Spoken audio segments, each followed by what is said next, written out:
Hey guys, it's Dustin. So today is April the 29th. It's Saturday morning. I thought I'd do an update, show you what's going on. I'm trying to make the loft part pretty quick because I don't have a lot of battery left on my camera and I want to show you all the young birds.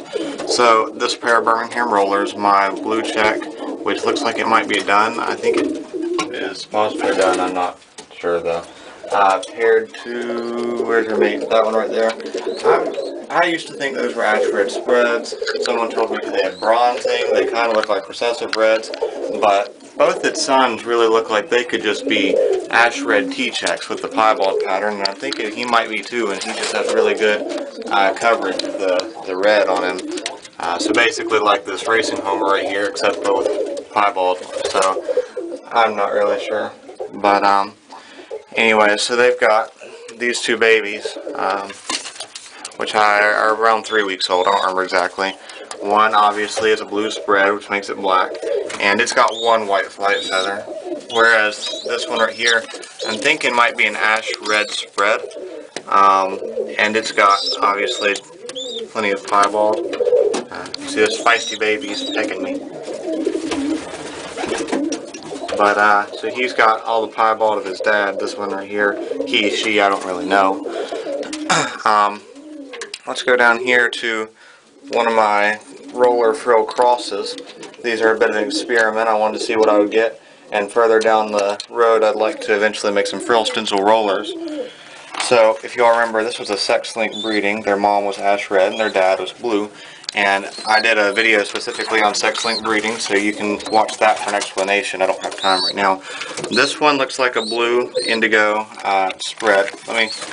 It just keeps going back to the nest. Let me sit him up here in the light where you can see. So, you can see he's got the indigo, it's looking real nice. But it looks to just be a blue spread. But at the same time, I'm not sure because of all this indigo we're seeing. On its dad, you know, he's an indigo bar, and you can see those two bars showing through even though he's spread. But with this one being as much as it is, I'm not positive that it isn't an ash red. It could possibly be an ash red and not blue. If it is ash red, it'll be a cock. All my blues will be a hens. This one is definitely blue and is definitely a hen. And you see it's going to be a blue check, but having the indigo, it's got a lot of that red indigo color showing through.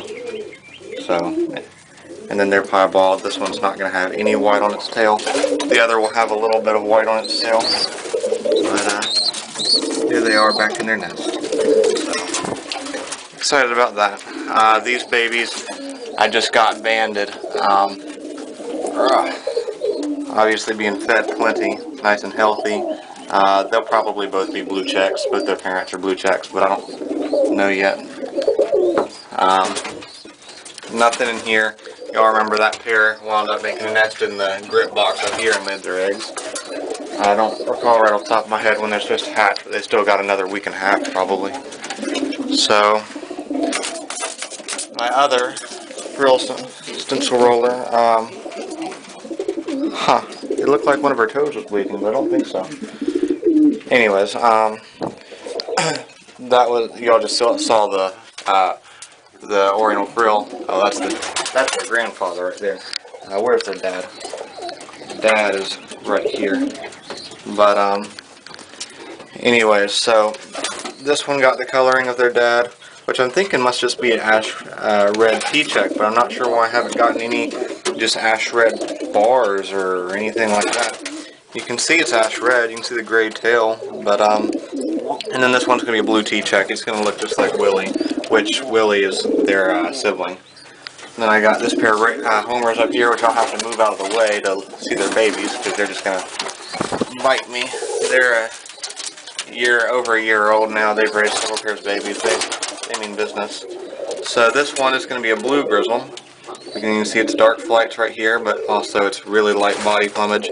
You probably can't see on the camera, but I can see a little bit of light colored streaks in the dark little ends of those feathers. And then its sibling, which is ash red, is also going to be a Grizzle. It looks almost white right now. And it is going to be pretty close to white. And I can see some of the red streaks in the feathers. But That's cool, and I like that. I really like the color of the grizzles, but those light colored birds are usually the first ones to get picked off by hawks. So at the same time, I don't like it. I love it and I hate it at the same time. And this pair, I haven't checked on their babies. They're both still in there, you know, both healthy, but there's not really anything to see yet. The only thing that I can see is there's a little bit of dark around its neck and a little bit of dark right here. Those two little patches, whereas if I can put it back without being attacked by its parent, its sibling has a lot more dark. So even at this age you can see that, so I'm not sure exactly what that's going to mean, but there we go. And this one right here, that roller cock paired to a recessive red tiger grizzle hen, their baby, actually looks like it has a little bit of, no, it's just going to be a blue check, and it's got a couple of white feathers in it, but that's mostly affected the piebald from its dad, and not the tiger grizzle from its mom. Its mom is right there. See, she's got the tiger grizzling, and she's a recessive red. So that's, oh, actually that's not all. I tend to forget about, I've got this pair of babies down here. I took their nest because it was so huge and it was saying moist, and it was just not good to have something like that in here. Could have gotten them sick, so I took it out. They're old enough to be standing in here now. I'm not worried about them getting splay legs or anything. So we got one that's going to be a blue bar, a very light bar, so it would seem, and then one that's going to be a blue spread, which makes it black, of course. So, which is cool, because the whole reason I got their mom is just because I wanted some black racing homers, which the guy I got her from, he said she did produce some very consistent babies. They just weren't, you know, winners. But, you know, pairing it up to a blue bar I got from a friend, we'll see how things go. So, that's that. And then I'll show you all the young birds. I'm going to let them fly. I put my two young racing homers in that roller. Conveniently, they're all three sitting right there. I've put them through the trap a few times. Yesterday, after the birds flew, I sat them on the landing board, and they went straight in. No hesitation or anything, no looking around. They just went straight through the trap. So I'm probably going to actually let them out today, but I'm going to restart my camera before it shuts off, and I've got my tripod out here so y'all can watch me get them all out. I'm not going to let the younger ones out immediately. I'm going to wait a minute before I let them out, so they don't try and fly with the others and then get tired and land on something. Alright, so I'm kind of picky about who I let out at the time. Let's see, you can go. If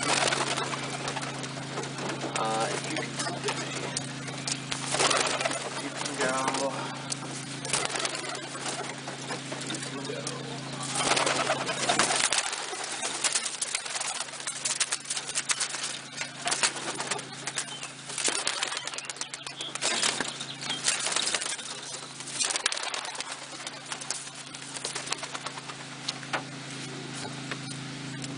Alright, so that's everyone I wanted to let out. Charles in there, he doesn't really fly, so there's not really much point in putting him out. He just goes back to the trap anyways. Then there's my young roller, my white king, which I use as a dropper. Not a very good dropper now that it's gotten older, it wants to fly more. And then those two young homers, which I'll probably let out, so. I'll take you off the tripod so y'all can see the birds, if I can get it off the tripod. So there they are. And I don't particularly like flying young birds in the morning, but I have to work tonight, so it's either fly them now when it's cool or fly them in the afternoon when it's hot. Y'all probably, oh, where'd they go? They flew behind the trees. There they are. So, flying a good height, good distance, that's good. When I had less birds, I had a problem with them wanting to fly right real close to the ground, just barely above treetop or below treetop level. So anyways, I'll probably let them fly for about 5 minutes and I'll put the other birds out. Because this camera's dying, I'll turn it off until then so y'all don't have to watch them fly around the whole time. But maybe you want to. I like watching them fly, so. Should be 10 of them. I have to count every now and then. And I'm zooming in on them. If I zoom out, I mean, they're up there pretty good.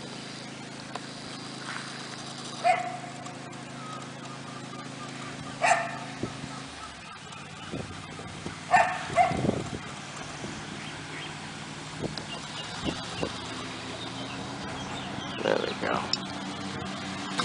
Alright guys, so it's been a few minutes. I got Charles and my white king out and put them in this cage so that I can just open the door on the loft, which I'm going to let them out now. We'll just kind of see what happens.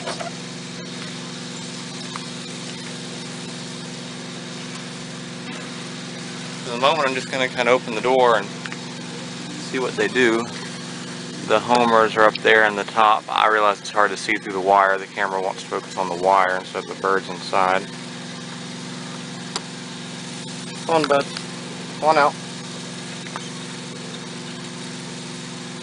I may just reach up in there and pick them up and put them on top of the loft.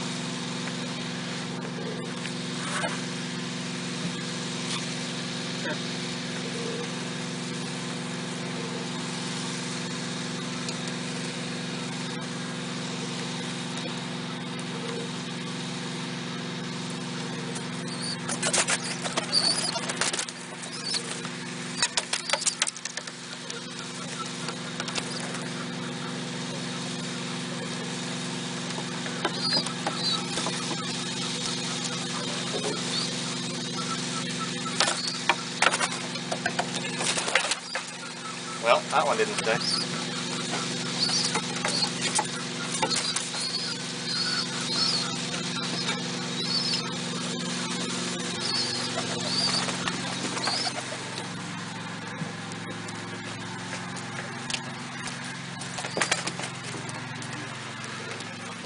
Didn't want to stay up there.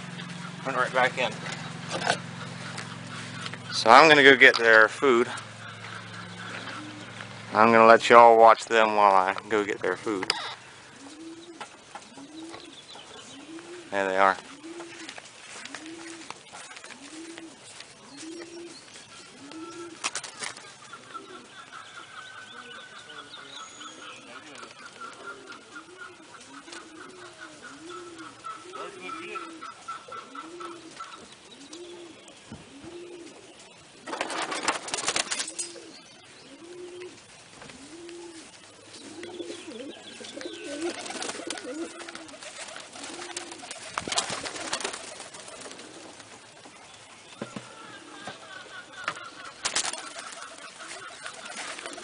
I'm back now. Got the food. So y'all can see they're flying around a little bit. Not very much. The flock's just about pulled that one away.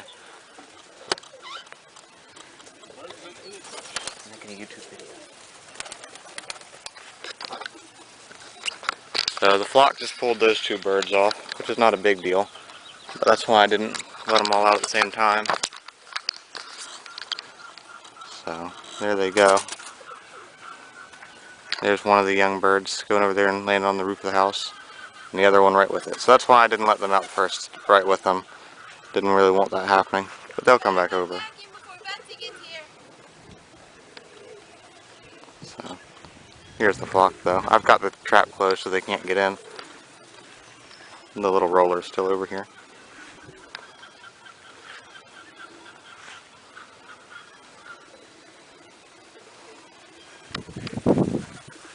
Alright guys, so the flock just came and landed, and I'm not going to usher them off because I want to get those young birds over here, and then I'm going to let them all in. But I still got to get them off the roof of the house. I think the deer stand's going to be in the way. You're not going to see. I've moved this, but they are way over there on the edge, but they're coming towards this end. I'll probably toss Charles up there with him and try and get him to fly over here and bring them into, oh, well, maybe I won't have to. Here, I don't know what they're doing. They might go right back to where they were. But still got this thing on the tripod, so yeah, they're gonna go right back over there. So I'm gonna toss Charles up. I'll let you all watch. Oh, Never mind, I still may not have to do that because there goes another pigeon over there with them. When I start calling them back, hopefully it'll follow. I don't know. We'll just see what happens.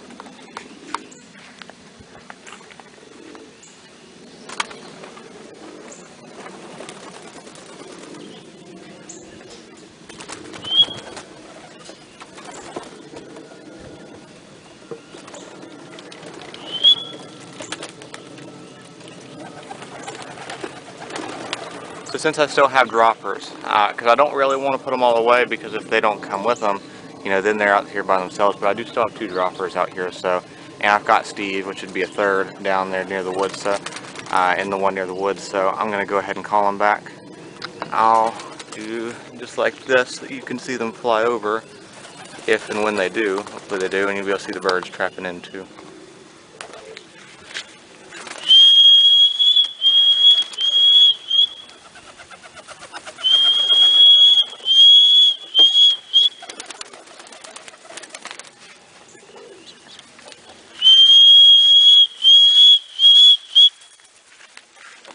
So they did come back over here now to get them all trapped back in.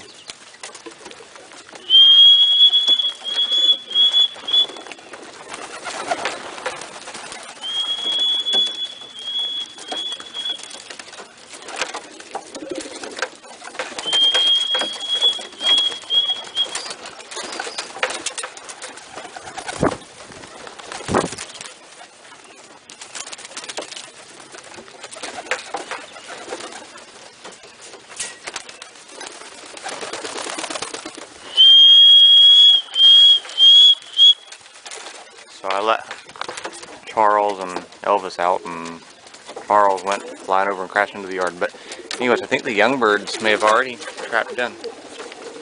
Elvis is chasing someone around on top of the loft. I don't know if you'll be able to see. Here comes Charles waddling back across the yard. I don't even know what he was doing. He'll be here in just a moment. Here he comes. Again, he can fly. He just can't fly well. Anyways, it looks like Bentley is the one still on top of the loft, so I'm not worried about him trapping in. He'll trap in here in just a minute.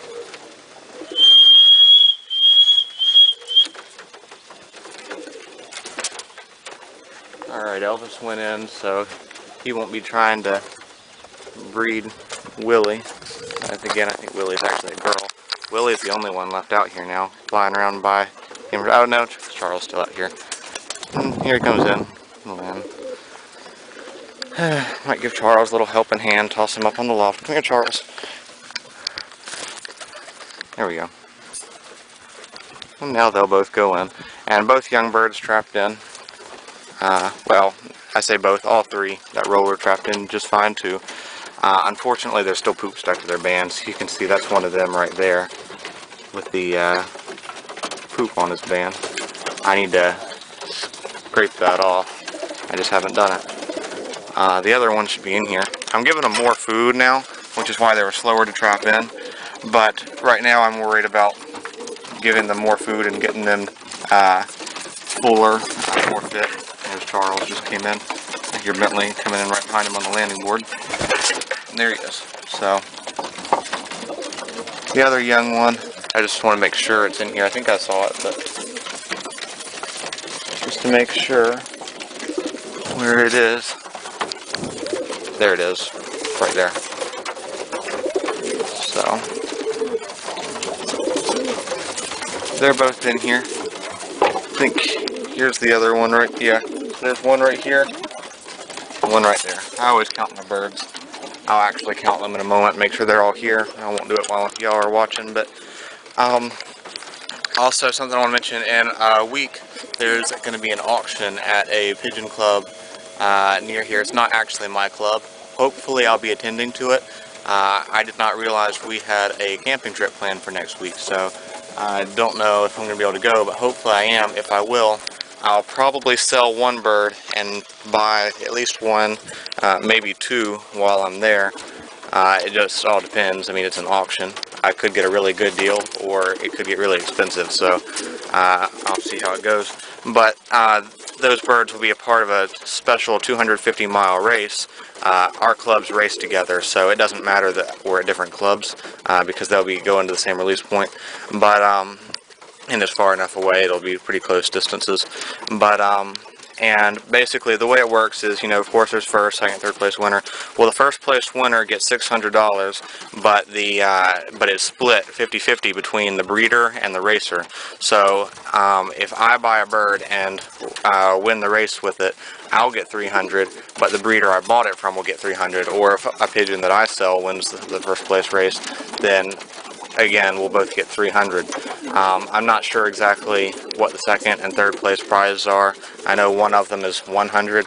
I know it's $1,200 that the club is donating to this, and assuming they make more than $1,200 at the auction, then they'll have made money. If they don't make that much, then they'll be however much in debt. But that's how it works. Hopefully I'll be going to that. If I do, I'll bring y'all along. But at this point, I'm not sure that I'm even going to be able to go. I really hope to be able to, though. I'd really like to enter that race. So, anyways. But again, they're still eating. Some people might not like for their birds to be eating at this point. But to be honest, they're not really all that concerned about me. He's moving away a little bit, but he's still more worried about eating.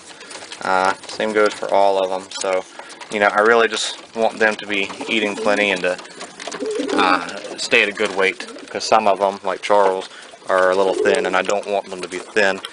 I would rather them trap in a little slower than be thin.